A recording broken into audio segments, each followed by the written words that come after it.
ये 8 ऑक्टेन का 3D model है और इसमें अगर हम अपनी रियल लाइफ में एग्जांपल्स देखना चाहें तो वो बहुत सारी हैं, जिनमें से एक है कि फोटोग्राफिक।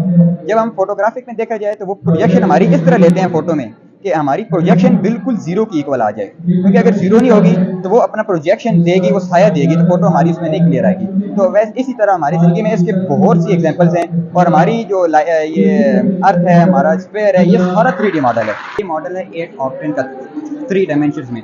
अब इसमें हम प्रोजेक्शन मालूम कर सकते हैं। अब स्टॉक के अगर फर्स्ट के हम प्रोजेक्शन मालूम करना चाहते हैं तो हम इसके ऊपर जब टॉर्च लगाएंगे तो इसकी प्रोजेक्शन देखें, ये इस प्लेन पे बन रही है। जैसे कि ये एक्स एक्सिस है, ये वाई एक्सिस है और ये जेड एक्सिस है। अब अगर हम इसके जेड एक्सिस पे हम लाइट स्टॉक करते हैं तो इसकी जो नीचे प्रोजेक्शन होगी वो एक्स और वाई एक्सिस पे होगी।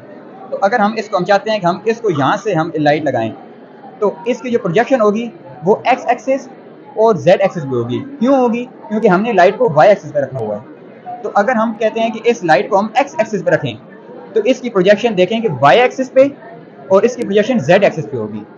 तो अगर हम चाहें कि इसकी प्रोजेक्शन जीरो हो जाए तो हमको इस लाइट को इस तरह के बिल्कुल पैरेलल रखना होगा। तो मैथमेटिकल कि अगर ये चीज़ पैरेलल हो जाए तो प्रोजेक्शन जीरो हो जाती है, इसके फार्मूले के मुताबिक u डॉट v के, और u मैग्नीट्यूड और v मैग्नीट्यूड।